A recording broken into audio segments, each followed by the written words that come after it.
इससे पिछले वीडियो में हमने कंप्लीट की थी एक्सरसाइज 1.1 और आज इस वीडियो में हम शुरुआत करेंगे एक्सरसाइज 1.2 की। एक्सरसाइज 1.2 में आपके जितने ज़्यादातर क्वेश्चन है वो एलसीएम और एचसीएफ के हैं। तो आज इस वीडियो में बात करेंगे कि किसी भी नंबर का एलसीएम और एचसीएफ कैसे निकालते हैं, केवल 2 स्टेप में। तो आज का वीडियो एलसीएम और एचसीएफ होने वाला है। अगली वीडियो में हम स्टार्टिंग करेंगे एक्सरसाइज 1.2। तो चलिए आज बात करते हैं एलसीएम और एचसीएफ की। एलसीएम और एचसीएफ। तो सबसे पहले ये देख लेते हैं हम एलसीएम और एचसीएफ क्या होता है। एलसीएम होता है, वो होता है हमारा लीस्ट कॉमन मल्टीपल, और ये होता है हमारा हाईएस्ट कॉमन फैक्टर। अब दोनों में डिफरेंस क्या है, जब मैं आपको इसका एग्जांपल कराऊंगा तो आपको बिल्कुल क्लियर हो जाएगा कि लीस्ट कॉमन मल्टीपल क्या होता है और हाईएस्ट कॉमन फैक्टर क्या होता है। तो हम कोई भी 2 नंबर चूज़ कर लेते हैं। मैंने चूज़ किया 12 और 36, ठीक है।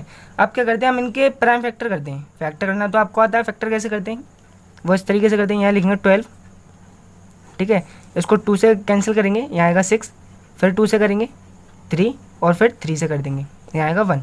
तो 12 के जो फैक्टर हैं वो क्या है आपके 2 मल्टीप्लाई में 2 मल्टीप्लाई में 3। अब इसी तरीके से हम 36 के फैक्टर करेंगे।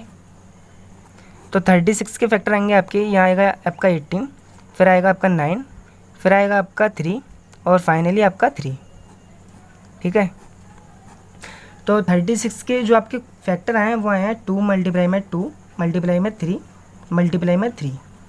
तो अब हमने जो फैक्टर निकाले हैं इनकी मदद से हम किसी भी नंबर का एलसीएम और एचसीएफ आसानी से निकाल सकते हैं। वो कैसे, तो आपको बताते हैं। अब मैं इसको, जो मैंने इसके फैक्टर करे हैं, इसको दूसरी फॉर्म में लिखता हूँ। तो हम इसको दूसरी फॉर्म में कैसे लिखेंगे, तो 2 मल्टीप्लाई में 2 मैं इसको ऐसे लिख सकता हूँ 2 की पावर 2, ठीक है, मल्टीप्लाई में 3, क्योंकि 3 की कोई पावर नहीं है, 3 अकेला है। इधर मैं लिख सकता हूँ 2 की पावर 2 और 3 की पावर 2, ठीक है। आपका ये तो हो गया। यहाँ आपके 2 2 हैं, यहाँ आपके 2 2 हैं, तो 2 की पावर 2, 3 की पावर 2, 2 की पावर 2 और यहाँ केवल अकेला 3 था, तो यहाँ 3 का 3 लगा मैंने। अब एलसीएम में हम क्या करते हैं, एलसीएम में हम ये देखते हैं कि लीस्ट कॉमन मल्टीपल। अब इसमें क्या है हमारा, अब हम पहले ये देखेंगे कि हमने ये जो नंबर चूज़ करे थे इसमें हमारे इसके फैक्टर क्या क्या हैं। तो इसके केवल 2 ही फैक्टर हैं, एक है आपका 2 और एक है आपका 3। इसके अलावा आपके कोई भी फैक्टर नहीं है 12 के और 36 के, ठीक है। 2 ही फैक्टर हैं, एक है आपका 2, एक है आपका 3। अब हम ये एलसीएम जब फाइंड करते हैं तो हम ये देखते हैं कि जो हमारा 2 है और 3 उस पर हाईएस्ट पावर कितनी है। तो 2 पे हाईएस्ट पावर 2 है, ठीक है। तो एलसीएम जब हम फाइंड करेंगे एलसीएम, तो 2 पे जो हाईएस्ट पावर है वो है 2, ठीक है। और 3 पे हाईएस्ट पावर कितनी है, क्योंकि आपके 2 ही फैक्टर हैं 2 और 3, तो 3 पे हाईएस्ट पावर वो भी आपकी ये है। 3 की हाईएस्ट पावर आपकी कितनी है, वो है 3 की पावर 2। आप क्या करेंगे, तो 2 का स्क्वायर कितना होता है आपका, वो होता है 4, ठीक है। 3 का स्क्वायर कितना होता है, वो होता है आपका 9।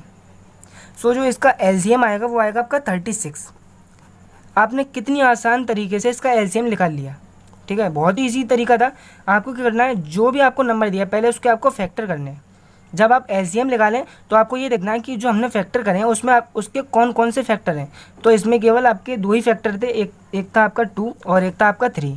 इन 2 के अलावा और कोई फैक्टर नहीं था 12 और 36 का। अब हमने क्या किया, इनको हमने अलग फॉर्म में लिखा। वो किस फॉर्म में लिखा, अगर जितने आपके 2 दिए हैं उसका हम उसकी पावर लिख देंगे। आपके यहाँ 2 2 थे तो 2 की पावर 2 लिख दिया हमने। ऊपर आपका 1 था तो केवल 3 लिखा हमने। नीचे आपके 2 2 थे तो 2 की पावर 2, 2 3 थे तो 3 की पावर 2। अब जब हम एलसीएम निकालते हैं तो हम वो नंबर देखते हैं जिस पे सबसे ज़्यादा पावर होती है। तो 2 पे जो हाईएस्ट पावर थी वो थी 2 और 3 पे हाईएस्ट पावर थी वो भी 2 थी, क्योंकि यहाँ पर तो 1 था, ठीक है। तो अब हम क्या करते हैं, जो हाईएस्ट पावर होती है उन दोनों को मल्टीप्लाई कर देते हैं और मल्टीप्लाई करने पर जो आंसर आता है वो होता है आपका एलसीएम, ठीक है। तो आपका 12 और 36 का एलसीएम है वो कितना है आपका 36। अब क्या करेंगे, हम निकालेंगे एचसीएफ। एचसीएफ में क्या करते हैं, हम इसमें देखते हैं हाईएस्ट कॉमन फैक्टर। अब कॉमन फैक्टर का मतलब क्या है, हमने 12 के और 36 के जो फैक्टर निकाले थे वो कहते हैं आपके 2 2 3, 2 मल्टीप्लाई में 2 मल्टीप्लाई में 3 मल्टीप्लाई में 3, ठीक है, ये फैक्टर थे। अब हम क्या करेंगे, ये देखेंगे कि दोनों फैक्टर में क्या क्या चीज़ कॉमन आ रही है। ठीक है, तो इसमें 2 है, इसमें भी 2 है। ठीक है, तो ये दोनों हमारे कॉमन हो गए। इसमें 2 है और इसमें भी 2 है, तो ये भी हमारे दोनों कॉमन हो गए। इसमें 3 है और इसमें भी 3 है। ठीक है, ये भी हमारा कॉमन हो गया। अब ये 3 तो अकेला है, ऊपर एक और 3 नहीं है। ठीक है, तो हमारे इसमें भी 2 है, इसमें भी 2, ये हमारा कॉमन हो गया। इसमें भी कॉमन, इसमें भी कॉमन। तो जब हम HCF फाइंड करते हैं, व्हेन वी फाइंड HCF, तो क्या करते हैं हम, जो हमारा कॉमन होता है। ठीक है, अब ये हमारे ये दोनों कॉमन थे, इसको लिखेंगे 2। फिर हमारे ये कॉमन था, इसको लिखेंगे 2। और जो हमारा 3 था ये कॉमन था, इसको लिखेंगे हम। तो इसका HCF क्या आएगा, वो आएगा 2 × 2 4, और 4 3 ज़ा 12। तो जो इसका HCF आएगा वो आएगा आपका 12। ठीक है, LCM आएगा वो आएगा आपका 36। अब जो मैंने आपको ये फॉर्मूला बताया है, जो मैंने आपको ट्रिक बताई है, इसकी मदद से आप किसी भी नंबर का, कितना भी बड़ा नंबर क्यों ना हो, आप उसका LCM और HCF आसानी से फाइंड कर सकते हैं। ठीक है, क्या है हमारा, सबसे पहले अगर जो हमारे 2 नंबर दिए हैं उसका हम क्या करेंगे, कॉमन फैक्टर करेंगे। इस तरीके से फैक्टर करने के बाद उसको हम दूसरी फॉर्म में लिखेंगे, यानी आपका जितना बार जो आपका डिजिट है वो रिपीट हुआ उसकी हम पावर कर देंगे। यहाँ 2 डिजिट हमारा 2 बार रिपीट हुआ तो हमने 2 का स्क्वायर कर दिया। फिर उसके बाद क्या करेंगे, जब हम LCM फाइंड करेंगे, व्हेन वी फाइंड LCM, तो हम क्या करेंगे, जो हमारे फैक्टर हैं उस पर हाईएस्ट पावर कितनी है, तो 2 पे हमारी जितनी हाईएस्ट पावर वो हमने वो लिखी। फिर मल्टीप्लाई में 3 पर जितनी हाईएस्ट पावर है वो लिखी। उसके बाद उसका मल्टीप्लाई करा, तो जो उसका फाइनली आंसर निकल के आया वो आया आपका LCM। जब हम HCF फाइंड करते हैं तो उसमें देखते हैं हम हाईएस्ट कॉमन फैक्टर कि दोनों जो हमारे फैक्टर करें हमने उसमें कॉमन क्या है। ठीक है, तो हमने जो 12 और 36 के फैक्टर करें तो उसमें कॉमन चीज़ें क्या है, तो 2 ऊपर वाले में कॉमन है, नीचे भी कॉमन है, फिर 2 कॉमन है, फिर नीचे कॉमन है, फिर 3 कॉमन है, फिर 3 कॉमन है। तो जो कॉमन है उसको मल्टीप्लाई में लिख के और उसका जो आंसर निकालेंगे वो होगा हमारा HCF। सो आपको एक फॉर्मूला और याद करना है, वो मैं लिखवा देता हूँ। वो क्या होता है, product of 2 number, product of 2 number, वो क्या होता है आपका LCM × HCF। ठीक है, आपके अगर कोई 2 नंबर दिए गए हैं तो अगर आप उसका प्रोडक्ट करेंगे यानी उन दोनों का मल्टीप्लाई करेंगे तो वो किसके इक्वल आएगा, LCM × HCF के इक्वल आएगा। मान लीजिए आपको 2 नंबर दिए हैं, ये दिया है आपका 12 और 36। अब इसमें आपका HCF दिया हुआ है, HCF आपका 12 दिया है। ठीक है, इसमें HCF आपका 12 दिया है और आपसे LCM फाइंड करने को पूछा है। तो बहुत ही ईजी तरीके से आप इसका LCM निकाल सकते हैं। ठीक है, सो उसमें आपको HCF दिया हुआ है, HCF दिया है आपका 12, जो कि अभी हमने ऊपर निकाला था। ठीक है, अब हमें LCM फाइंड करना है। अब हम LCM बिना इसको करे कैसे निकाल सकते हैं, तो हमने अभी LCM निकालने के लिए इतना सब कुछ करा था, उसके फैक्टर करे थे, फिर उसकी हाईएस्ट पावर का उसका मल्टीप्लाई करा था, फिर हमारा LCM निकला था।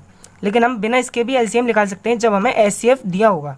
वो कैसे, हम इन दोनों का मल्टीप्लाई करेंगे, मल्टीप्लाई करने पे जो आंसर आएगा फिर हम क्या करेंगे, मान लीजिए इसका मल्टीप्लाई करने पे हमारा आंसर आया 2500। ठीक है, अब हम क्या करेंगे, LCM × HCF है, HCF आपका 12 है। अब ये मल्टीप्लाई में इसको हम डिवाइड में भेज देंगे। ठीक है, इसको हम डिवाइड में भेज देंगे तो यहाँ से हमारा जी गायब हो जाएगा, तो बचेगा LCM, जो इसका हम डिवाइड करके जो आंसर निकालेंगे। मान लीजिए आया आपका 12, तो जो आपका LCM आया वो आपका 12 आ चुका।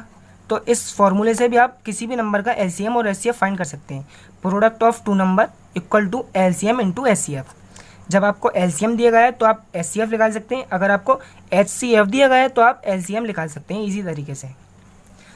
सो अगर आपको ये ट्रिक समझ में आया हो और वीडियो पसंद आए तो इसको लाइक करें और हमारे चैनल को सब्सक्राइब करना ना भूलें और वीडियो को ज़्यादा से ज़्यादा लोगों तक शेयर करें।